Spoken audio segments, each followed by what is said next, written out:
राधे राधे दोस्तों, कैसे हैं आप सब। उम्मीद है अच्छे हैं। मैं आपके लिए एक नया सेट लेके हाजिर हूँ। उम्मीद है दोस्तों कि आपको जो सेट्स हैं इनके से क्वेश्चन कुछ समझ में आते होंगे। और अगर अभी तक आपने चैनल को सब्सक्राइब नहीं किया तो सब्सक्राइब कर लें, साथ में बेल आइकन दबा दें। तो सबसे पहले इसमें देखिए, अलग अलग कुछ भी हो सकता है। लास्ट वाला जो मैंने आपको कराया था उसमें गद्यांश सबसे बाद में था, इसमें गद्यांश सबसे पहले है। तो सबसे पहले शुरुआत जो हम करते हैं वो यहाँ गद्यांश से ही करते हैं। तो मैं अभी आपको 15 क्वेश्चन कराऊंगा, 50 आपके टोटल आते हैं, 15 मैं अगले वीडियो में कराऊंगा। तो जब भी गद्यांश को पढ़ना शुरू करें उससे पहले क्वेश्चनों पर कुछ एक बार क्वेश्चन को देख लें तो जल्दी उत्तर मिले। भारत की सांस्कृतिक कूटनीति केंद्रित है किस पर? रामायण, बहुस्त्री आबंध, व्यापार संवर्धन और व्यक्तिक संपर्क। अब गद्यांश को चलो पढ़ते हैं। तो जब पढ़ना शुरू करें, भारत संगीत, नृत्य, नाटक, लोक परंपराओं, गीत निष्पादन कला, उपासना पद्धति, चित्रकला और आलेखन के विश्व के सबसे बड़े भंडारों में से एक है, जिन्हें समेकित रूप से अमूर्त सांस्कृतिक विरासत के रूप में माना जाता है। सभी जगह के लोगों कहाँ गए सभी जगह के लोगों के लिए भारत की सांस्कृतिक विरासत प्रेरणा का स्रोत है। भारत की सदियों पुरानी दक्षिण पूर्व एशिया के साथ सांस्कृतिक आदान प्रदान दोनों क्षेत्रों की जनता के परस्पर संबंधों को प्रेरित करती रही है। मैगोंग क्षेत्र के लोगों की जीवन पद्धति एवं धर्म ग्रंथों पर भारतीय विरासत का दृश्य प्रभाव है। बौद्ध धर्म की विशेषता यथा विनम्रता, भद्रता, न्याय और दानशीलता के प्रति गहरी आस्था एवं दृढ़ विश्वास है। तो ऐसे करके जब आप पूरा पैराग्राफ पढ़ेंगे, आइए पहले प्रश्न की ओर चलते हैं। तो पहला प्रश्न है, भारत की सांस्कृतिक कूटनीति केंद्रित किस पर है? तो दोस्तों वो है बहुस्तरीय आबंध और व्यक्तिक संपर्क। तो आपके नीचे ऑप्शन दिए हुए हैं, तो आपका डी सही है, बी और डी केवल। ठीक है, चलिए। भारत एवं दक्षिण पूर्व एशिया के मध्य सामान सूत्र बंधन है। बौद्ध मत, योग, क्रिकेट, रामायण और संस्कृत। तो आपका जो सही उत्तर है दोस्तों वो है बौद्ध मत और है आपका रामायण। अगले प्रश्न की ओर चलते हैं।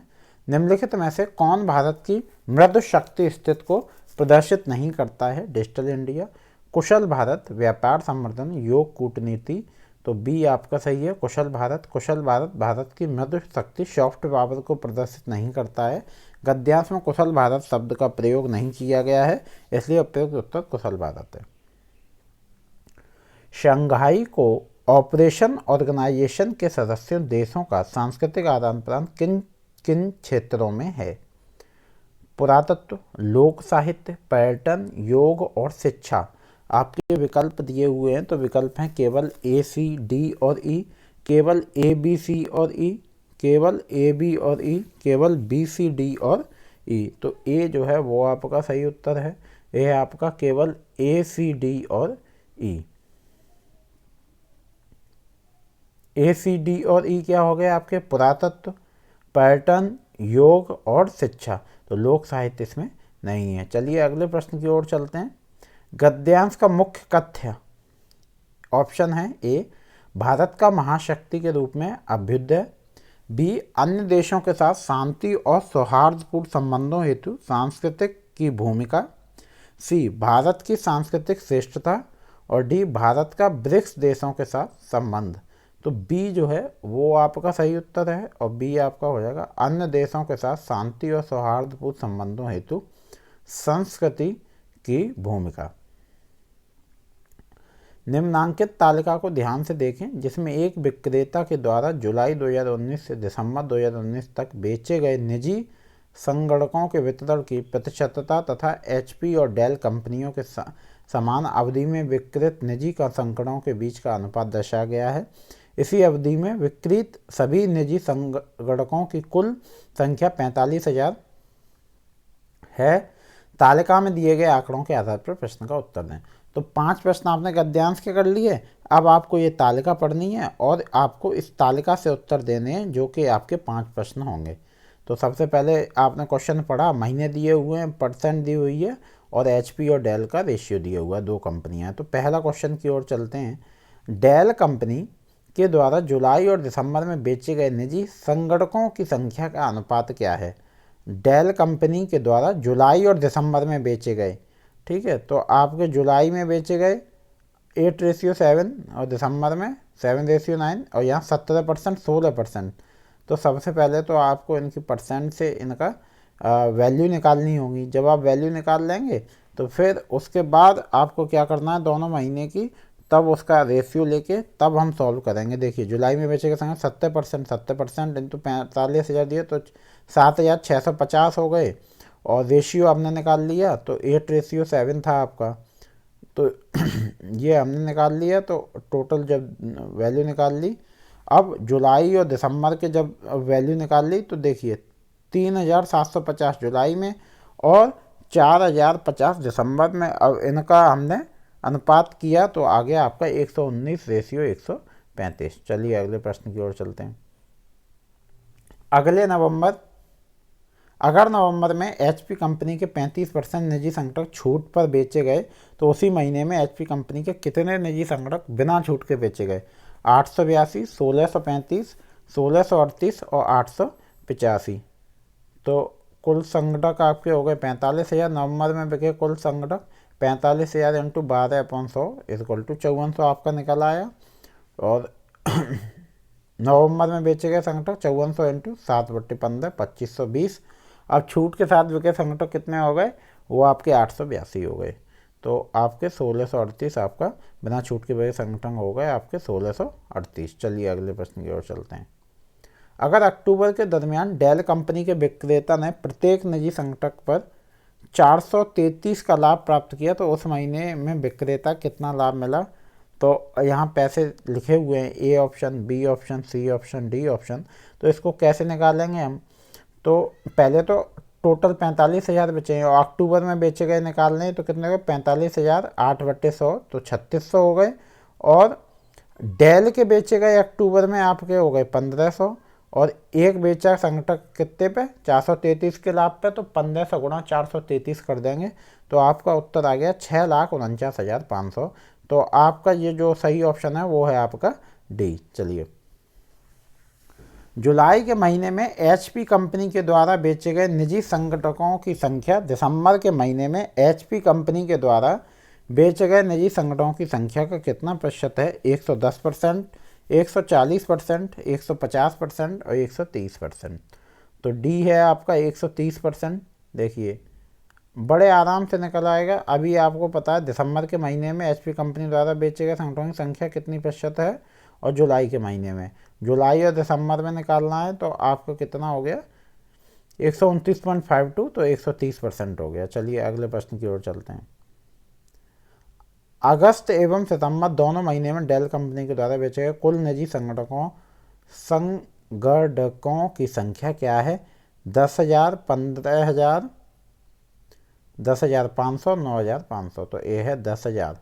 चलिए अब आपके 5 प्रश्न और ये हैं, उसके बाद मैं अगले वीडियो में कराऊंगा, तो आप बड़े ध्यान से वीडियो को देखें। और ये प्रश्न आप यकीन मानिए सिर्फ आपके देखने से आपको बहुत लाभ मिलेगा।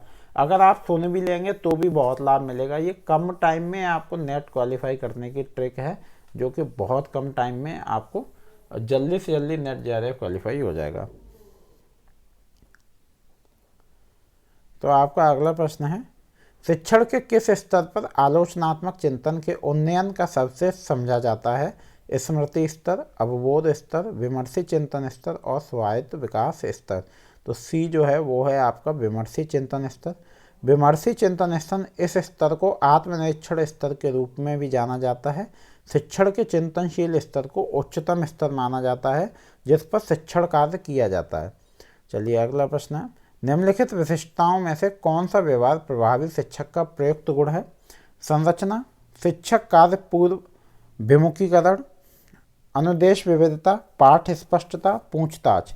तो कौन से विकल्प सही है आपके? तो ये आपको बताना है। तो आपके शिक्षक कार्य पूर्वाभिमुखीकरण, एक तो आपका ये सही है, एक अनुदेश विविधता, और एक आपका होगा जो हो पाठ स्पष्टता। तो इस हिसाब से आपका जो ऑप्शन सही होगा वो होगा ऑप्शन सी। सूची 1 को सूची 2 से मिलान कीजिए। मैचिंग दोस्तों बहुत ज़्यादा आती है। अभी तो आपके असर्थन और रीज़न अभिकथन तर्क वाले प्रश्न होते हैं, कथन 1 कथन 2 वाले प्रश्न होते हैं।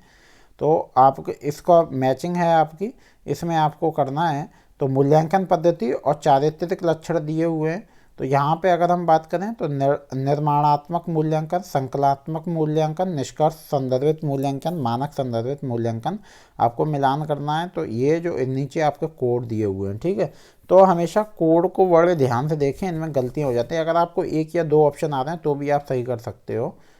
तो आपका जो सही उत्तर है वो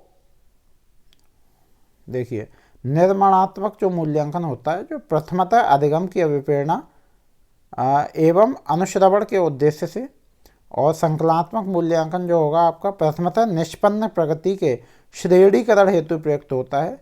निष्कर्ष संदर्भित मूल्यांकन एक विद्यार्थी की तुलना पूर्व निर्धारित स्तर से करता है। और मानक संदर्भित मूल्यांकन जो आपका फर्स्ट है, एक विद्यार्थी की दूसरे विद्यार्थी से तुलना करता है। तो इस हिसाब से आपका जो है यहाँ पे बी ऑप्शन सही उत्तर है। देखिए यहाँ व्याख्या भी दी हुई है, आप पढ़ना चाहें पूरी पढ़ सकते हैं। चलिए अगला प्रश्न है, नीचे 2 कथन दिए गए हैं। कथन 1, शिक्षण के प्रगामी प्रगतिशील दृष्टिकोण का एक मूलभूत सिद्धांत है कि शिक्षा केवल आजीविका की तैयारी नहीं, अपितु यह अपने आप में संपूर्ण जीवन होनी चाहिए। कथन 2 है, शिक्षा के पुनः निर्माणवादी विचारधारा के अनुसार नई सामाजिक व्यवस्था निश्चित रूप से प्रजातांत्रिक होनी चाहिए। तो उपरोक्त कथन के आलोक में देखिए, आपके कथन 1 दोनों सत्य हैं, कथन 1 और 2 दोनों असत्य हैं, कथन 1 सत्य लेकिन कथन 2 असत्य, कथन 1 असत्य लेकिन कथन 2, दोस्तों कथन 1 और 2 दोनों सत्य हैं। अगले प्रश्न की ओर चलते हैं। देखिए अभिकथन तर्क वाला प्रश्न आपका आ गया। तो अभिकथन है आपका इसमें, शिक्षण शिक्षिका एवं अधिगमकर्ता के मध्य समीक्षात्मक एवं रचनात्मक विनियोग के समावेशित करता है, अतः यह अनुदेशन एक प्रशिक्षण से भिन्न है। तर्क है, अनुदेशन एवं प्रशिक्षण दोनों ही संज्ञानात्मक आदान प्रदान के निम्न स्तर पर आयोजित होते हैं। उपयुक्त कथन के आलोक में नीचे दिए गए विकल्पों में से सबसे उपयुक्त उत्तर का चयन कीजिए।